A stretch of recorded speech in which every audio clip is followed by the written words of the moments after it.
소위 믿음장이라고 불리는 히브리서 11장은 믿음을 이렇게 정의하죠. 바라는 것, 즉 미래에 속한 것과 보이지 않는 것에 대한 태도다.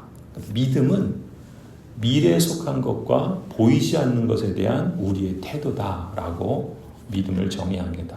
그리고 나서 이제 그 실제 사례들로 구약 성경의 여러 영적 거장들이 가졌던 믿음의 특징들에 대해서 말씀하고 있죠.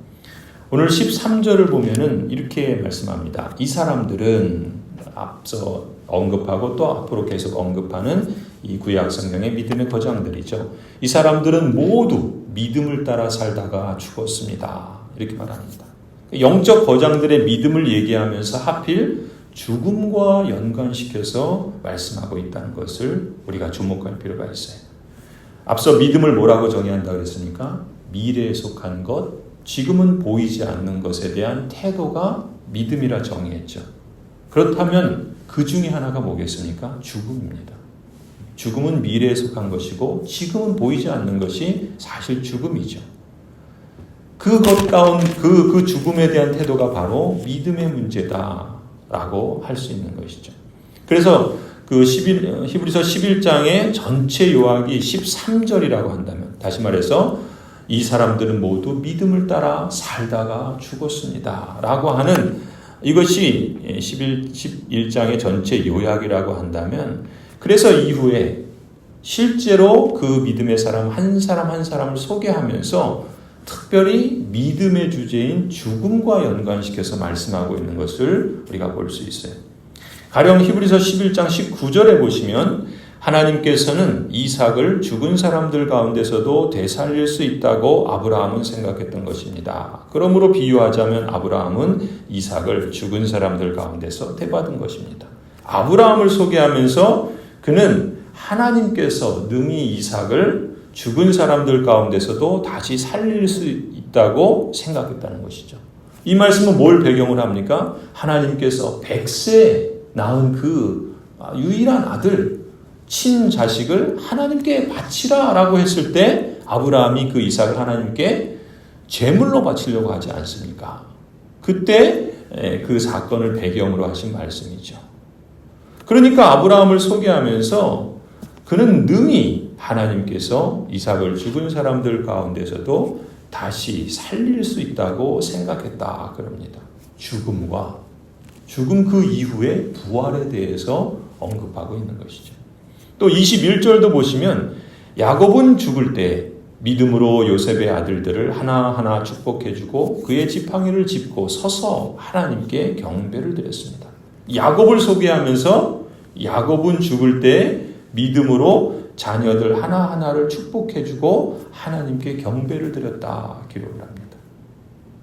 또 22절도 보시면 믿음으로 요셉은 죽을 때 이스라엘 자손들이 이집트에서 나갈 일을 언급하고 자기 뼈를 어떻게 할지를 지시하였습니다. 말씀합니다. 믿음으로 요셉은 죽을 때 이렇게 말하죠. 하나님께서 아브라함에게 약속하신 언약대로 이집트에서 구원해 주실 것을 언급합니다. 그리고 그런 사건이 하나님께서 앞으로 행하실 것을 내다보면서 자신이 죽은 후에 자신의 장례를 어떻게 해야 할지를 미리 말하고 있는 것을 봅니다. 한마디로 구약 성경의 영적 거장들의 믿음은 죽음에 대한 자세, 죽음에 대한 태도와 연관되어 있다는 것을 오늘 히브리서는 주목하고 있다는 것이죠. 그럼 어떻게 연관되어 있는가? 13절을 다시 한번 보세요. 이 사람들은 모두 믿음을 따라 살다가 죽었습니다. 그들은 약속하신 것을 받지는 못했지만 그것을 멀리서 바라보고 반겼으며 땅에서는 길선과 나그네 신세임을 고백하였습니다. 이 사람들은 모두 믿음을 따라 살다가 죽었습니다 라고 표현하죠. 이 영어 성경을 보면은요, 표현이 조금 달라요. 풀어서 말하면 이런 말입니다. 이 사람들은 모두 믿음을 따라 살다가 죽었습니다 이렇게 표현하잖아요. 근데 영어 성경은 직역을 하면 이 사람들은 죽을 때 여전히 믿음을 따라 살고 있었습니다 이렇게 번역할 수가 있어요. 그러니까 믿음을 따라 살다가 죽었다라고 하는 표현도 맞지만 죽을 때에도 여전히 믿음을 따라 살고 있었다라고 표현하는 무슨 얘기입니까? 임종을 맞이할 때 믿음을 따라 살면서 임종을 맞이했다라는 것이죠. 이게 진정 믿음의 사람이고 복된 사람이죠. 이처럼 성도는 죽음을 준비하고 맞이하는 사람입니다. 그래서 복된 삶을 살려거든 죽음을 잘 준비하라고 말씀하는 것이죠. 사실 장례 예배도 아닌데 강단에서 죽음을 논하는 것은 어찌 보면 불신자들의 표현처럼 불편한 설교처럼 여겨지기도 합니다. 그러나 히브리서가 믿음을 미래에 속하는 것과 보이지 않는 것에 대한 태도라고 정의한 것처럼 믿음으로 사는 신자로서 우리는 인생 누구에게나 찾아오는 죽음에 대해서 불청객처럼 여길 것이 아니라 영원한 하나님 나라에 들어가는 관문이다라는 것을 인식해야 할 것입니다. 그래서 죽음에 대한 두려움을 갖기보다는 성경이 말씀하고 있는 죽음에 대해서 그 말씀을 통해서 잘 배우고 또 복 있는 죽음을 준비하도록 말하자면 죽음 예비 학교가 필요한 것이죠. 이런 맥락에서 오늘 본문은 믿음의 거장들을 통해서 그들은 죽음을 앞두고 무엇을 준비했는가에 대해서 세 가지를 우리가 배울 수 있습니다. 첫 번째는 임종 이전에 죽음을 용납해야 합니다. 폴 트루니에라고 하는 심리학자이면서 의사였던 이 프랑스의 폴 트루니에는 죽음을 용납하는 것은 가장 훌륭한 죽음 준비다라고 말했습니다. 나에게 죽음이 있다라는 것을 용납하는 것이 사실은 가장 훌륭한 죽음 준비라는 것이죠. 대개 사람들은 마치 내가 안 죽을 것처럼 살아갑니다. 그런 면에서 죽음을 용납한다는 것 자체가 이미 가장 훌륭한 죽음 준비라는 이 폴 트루니의 그 언급은 적합한 표현이라 할 수 있죠. 오늘 16절도 보세요. 그러나 사실은 그들은 더 좋은 것을 동경하고 있었던 것입니다. 그것은 곧 하늘의 고향입니다. 그래서 하나님께서는 그들의 하나님이라고 불리는 것을 부끄러워하지 않으시고 그들을 위하여 한 도시를 마련해 두셨습니다. 여러분, 믿음의 거장들은 더 좋은 것, 곧 하늘의 고향을 사모했습니다. 다시 말해서 믿음의 사람들은 죽음이 끝이 아님을 인식하고 있다는 거예요. 오히려 하늘에 있는 고향, 즉 그들을 위하여 예비된 영원한 도성으로 들어가는 관문에 불과하다라는 것을 받아들였던 것이죠. 성도 여러분, 일상 중에 부단히 신앙 안에서 지내면서 언제 어떤 모습으로 죽음의 순간이 우리에게 온다 하더라도 감사하게 받겠다는 그런 마음과 자세를 우리가 가져야 할 줄로 믿습니다.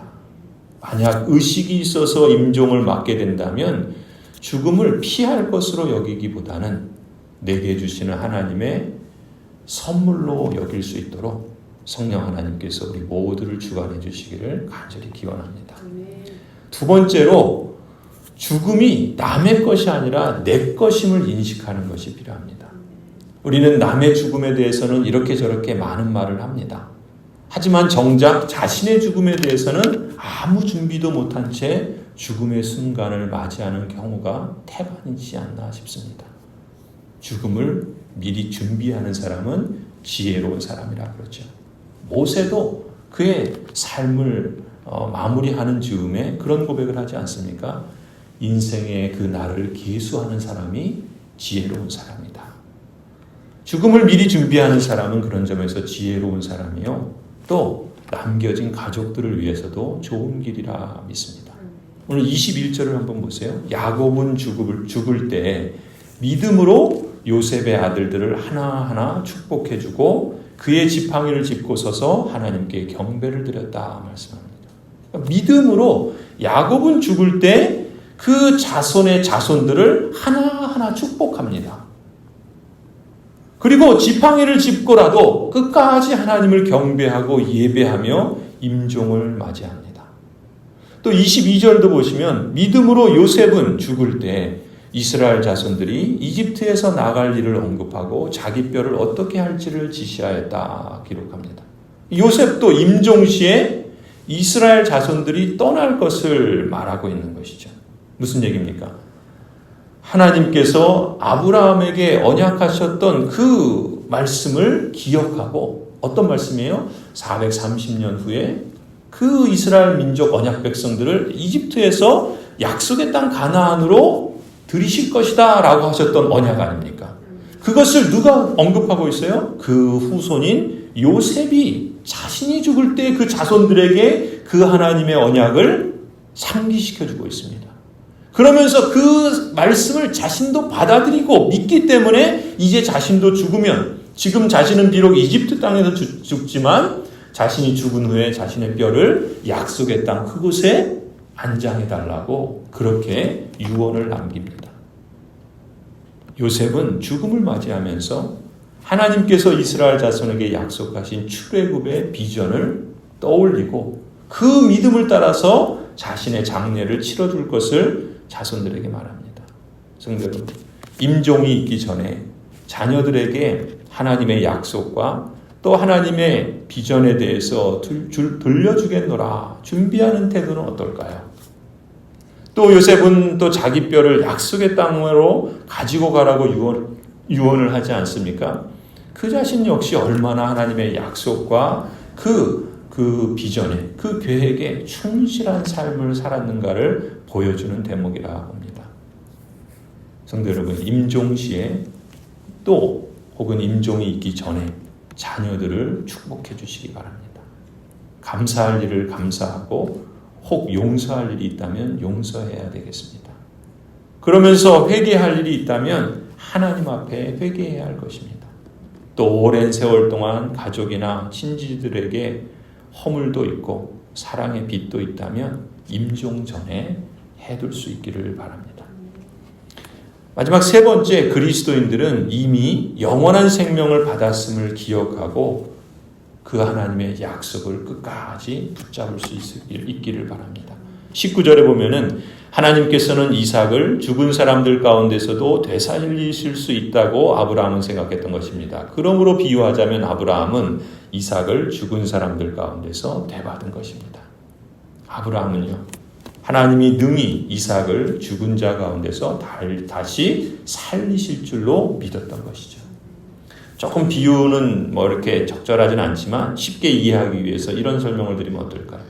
고3 학생이 이제 머지않아 대학 입학을 시험을 보게 되죠. 그런데 우리나라에는 어떤 제도가 있습니까? 수시 입학이라는 게 있어요. 그래서 1학기 대입 1학기 수시 입학에 어떤 학생이, 고3 학생이 합격했다라고 한번 생각해 보세요. 그 학생은 2학기가 되어서 수능고시 날짜가 되어도 조금도 염려하지 않을 겁니다. 왜요? 이미 대학 입학 자격을 받아놓았기 때문이지 않겠습니까? 마찬가지로 신자인 우리는 죽음 이후에 더 좋은 세상을 약속받았습니다. 그러니 죽음의 때를 염려하거나 두려워할 것이 전혀 없다라는 것이죠. 믿음의 사람들은 모두 믿음을 따라 살다가 죽었으며 이제는 더 좋은 것, 곧 하늘의 고향을 동경하고 소망하며 늘 믿음으로 살아야 할 줄로 믿습니다. 성도 여러분, 일평생 약속하신 언약의 말씀을 따라서 더 좋은 것을 소망하며 잘 사시다가 죽기 전에는 자녀들 하나하나를 불러놓고 축복할 수 있으면 좋겠습니다. 그리고 우리 자신도 하나님을 끝까지 경배하면서 죽을 때도 언약의 말씀을 따라 약속하신 그 하늘의 고향을 기쁨과 영광으로 맞이하는 그런 복된 인생이 되기를 간절히 축원합니다.